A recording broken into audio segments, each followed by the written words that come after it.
Hello, everybody. Welcome back to Trackside Talks. This is the cousin edition. We are currently in Michigan with all the folks.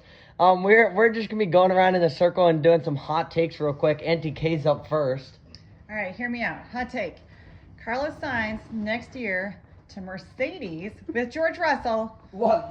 and they Where's take Kimmy on. going? What? Where's Kimmy going? I don't know. Move Kimmy out of the way.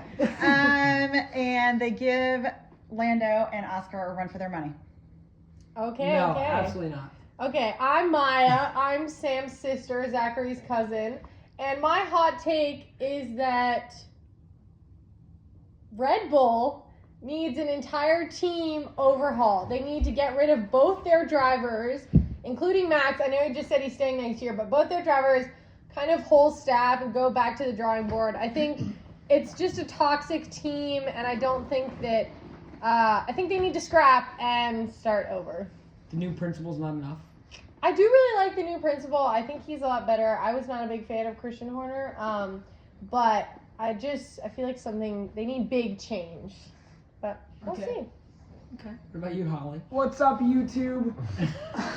I'm Holly, and my hot take is that Alex Albon is hotter than Gabriel Bortoletto. Any thoughts, guys? I agree. Agreed. Honestly, I could get behind that, but I think we got to give a little bit of credit to Gabriel Bortoletto. Okay, he's got a good jawline, but Alex Albon's face is better, you know? Okay. that's Thank you for reasonable. your hot take, Holly. Okay, I'm Zach, and my hot take is that Audi will be in the running for the championship next year because they made crazy improvements in the year that people said was a throwaway year to the year before they were coming to Audi. People said it would just be another almost no-point year. But they made crazy improvements, and now with Audi fully funding them, I think that they could be in the run for the championship. They could. Who are they getting power from? Does anybody know? I think Audi. No, Are they make? I thought Audi was making their own I'm not engines, sure. but I'm not But sure. anyway, I think that could be a wild card, and I think they could very well win the championship, at least the constructors. It might be Okay. hard with And two. next year there's like a whole new set of regulations about Yeah. cars and things. So I think the field is definitely more open than it's been in past years. Ready for a shakeup. Exactly. Yes. All right. Sam. Here's my hot take. My hot take is that the past couple of years have been the most evenly spread out or most competitive seasons of Formula One ever. And with the average highest driver level of skill. I think the early 2010s and the 1990s. I think the early 2010s and the 1990s also had great competition and plenty of good drivers. But I think right now, especially just in terms of the drivers, it's the highest level of skill that there's ever been. Including 2023. I said this in the last couple of years. 2023 is in the last couple of years. It Yeah. was 2 years, so I think so. Oh wait, but I thought you said it's evenly matched. Just there's a lot of talent within the driver pool. Right. All the That year drivers the are car pretty was way better. strong. Oh, yeah, Not yeah, many yeah, weak yeah. links in It's the like Lance driver Stroll. pool. Right. Oh. Well, I think we And got Max Verstappen. No, I No. Hey, Holly. That's a big hot take. Hey, Holly's off the pod straight away. I. That's just about all we need from our special guest today. Zachary and I can take it over from here. Basically, what we're gonna be doing now is we're gonna be we're just gonna be having a little review of the race in Hungary, and honestly, main talking points here, starting with Lewis Hamilton. Just honestly, what has happened there? He's useless. And those are his own words, and it's actually really heartbreaking what we're seeing here. Something that's been interesting the entire year is his qualifying has been really, really, really bad, but then he ends up coming way back in the race. I think in terms of just straight up race pace, he actually is faster than Charles, but Charles always qualifies at least 10 places ahead of him, so nothing ever happens. I just want to say about race pace between them is Charles' race pace won't look as good fighting the top contenders. Lewis is going to look better against the midfield, but Charles is fighting Oscar, Lando, and George. Lewis is fighting the Haas's and the Williams and the Aston Martin. So I think race pace might be a little bit thrown off because of that. Yeah, I think that's fair. I also think we got to give a huge shout out to Sauber, because they've honestly just been really impressive the past couple races. I mean, the Hulkenberg podium in Silverstone, and now Gabriel gets 6. It's honestly just very impressive stuff. Same with the Aston Martins, especially in this race. Just very impressive stuff there. And then, honestly, in my opinion, this may be a minor hot take, but I don't think so. I think that this is the most impressive race, or I should say, most impressive win of Lando Norris's career. Because when we were getting down to like 10 laps left, I just thought that there was absolutely no hope because Oscar was doing 1 second a lap quicker and he was only 4 seconds behind.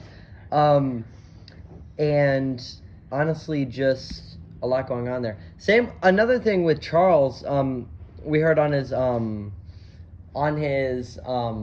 radio that he was having some issue and he was mad at the team, and then afterwards we learned that that it was actually something that they couldn't have controlled. So that was just kind of weird. Yeah, I don't really know what's going on there. Maybe you could talk a little bit about the difference in strategy between the McLarens, because I know that Oscar was probably pretty frustrated that he got the 2-stop and Lando got the 1-stop. Of course, like McLaren maybe couldn't have known which would have been better, but what do you guys think about that? I think that's a valid question, but I have one more thing to add, then we can talk about that. I think it's so impressive what George Russell's doing, just sneaking on podiums, stealing podiums from Max and from Charles and from Ferrari, when obviously Kimi is his teammate, but Kimi's Mercedes looks a lot slower than George's, and they're both driving the same car.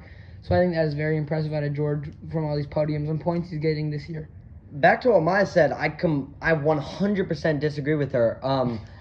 She's saying that Oscar was maybe wishing that he had gotten the 1-stop, which I 100% do not agree with. I think he actually got the much better of the two strategies, and I think it was entirely like Lando's just sheer skill that he won that, and definitely not because of strategy. Because but you think he would have won with either one? Lando would have. I think Oscar had to. I mean, you could with 10 laps left. Did you really think Lando was going to win? I wasn't watching. I was playing a baseball game. To be like, I've only seen the highlights. Well, with 10 laps left, it really did not look like he was going to win. Oh yeah, at all. I know he was getting pace. I saw that in the highlights. Right, he was getting he was really losing out. So I think Oscar actually did get the better end of the stick, but I think Lando said after the race that he's always been really really good with end of stint performance. Yeah. And I think we really saw that this weekend. Very impressive stuff. Yeah. Another thing I just want to talk about, sidebar, a little Carlando moment this week. Carlos gave a very nice interview where he talked about Lando's mentality, and I know he's been getting some bullying from people in the past about kind of being open about his mental health struggles and how that affects his racing and his preparation. And Carlos really spoke out in support of him and said, a lot of drivers are feeling this anxiety, are feeling stress about their performance, but Lando is one of the only ones who actually speaks out about it. So I thought that was a really nice moment between two former teammates, just supporting each other and looking out for each other on the grid, even though they're competitors now. Yeah, I think that's a great point. Honestly, both of them are best just bromance on the grid. Totally agree. I agree. It's really a great roster. Yeah. Also, in case any of you trackside talkers are wondering, Maya's really a McLaren fan, but also a probably more Lando Norris fan. And then Auntie Kay and Holly are with me on Carlos Sainz, and honestly, and then another cousin, he's not here with us right now, but Icy Rick is a fan of George Russell. But that was pre-Max beef. Does Eli have a driver? Not really. Not really. All right. So now, Top 10 predictions. yes. For the next race. Also, subscriber battle. Oh yes. Ladies and gentlemen, Trackside Talkers, we are currently announcing a subscriber war with a different Trackside Talks on YouTube.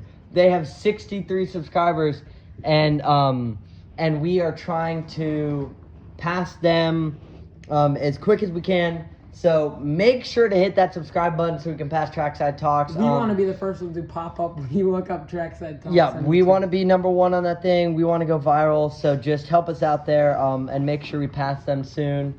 And We'll put a little now, counter up on the screen to read. yes, we will put a little graphic up to show where the two channels are at. Okay, so now, as we said last episode, we're introducing a bit of a challenge, or I guess a competition. Each race, for our top 10 predictions, we're going to be counting up the points. So you get 1 point for guessing a driver like in the top 10, and they are in the top 10, and 4 points for guessing a driver in a specific spot, and they're in that spot. We've only done the last race, and the current points tally is Sam at 11 and Zachary at 13. So still pretty close for the season. Now we will be doing the top 10 for Zandvoort. Okay, I'll go first. I have Landon Norris getting back-to-back wins because he looked so impressive in Zandvoort last year, blowing Max out of the water at his home race. Second place, I have Oscar Piastri for McLaren's, 10th 1-2 of the season or whatever. And then I have George Russell getting another podium in third. Then Charles Leclerc in fourth. Then I have Max in fifth, so staying in the top 5. And then I have Lewis Hamilton in sixth. Alex Albon in seventh. Kimi Antonelli in eighth. Esteban Ocon in ninth. And Lance Stroll in 10th. Very nice picks there. I'm going to go ahead and do my top 10. In first, I have Lando as well. In second, I have Max. Wow. I mean, it is his home race. Yeah. And He got second last year, right? Yes, Yeah. after Lando. I have Oscar in third. I have Charles in fourth. I have Lewis in sixth. I have George in seventh.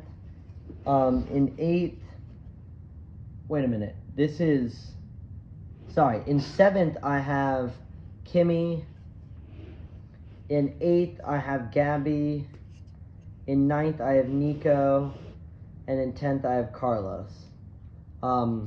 So we will get back to you. I know we have a bit of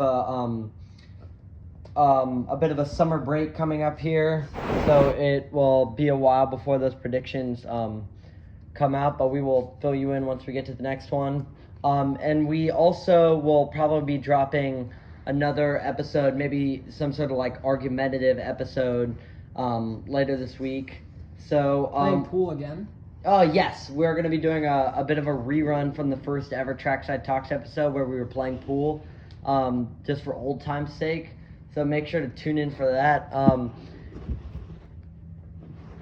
Should Maya and Holly do a top 10 too? Oh, next yeah. weekend? Okay, at least Holly. All right, Okay, Holly's going to be giving us her top 10 for Zandvoort here. All right, number 1, Alex Albon. Okay. Wow. Number 2, Kimi Antonelli. Oh, okay. Number 3, Gabriel Bortoletto. Hold on, Okay. I gotta think about this next. Ooh, the next one, how am I at? Fourth. 4, George Russell. Okay. Fifth. 5, Max Verstappen. 6, Ollie Behrman. 7, Yuki Tsunoda. 8, Carlos What Sainz. about Charles Leclerc? 4th, Esteban Ocon. You mean nine? 9th, Esteban Ocon. Yes. And 10th, Landon Norris.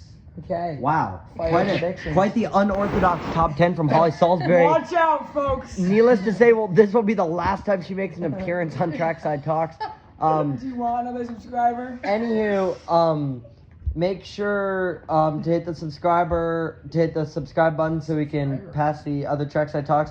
And we will see all you Trackside Talkers later. Adios. Thanks for tuning in. Bye.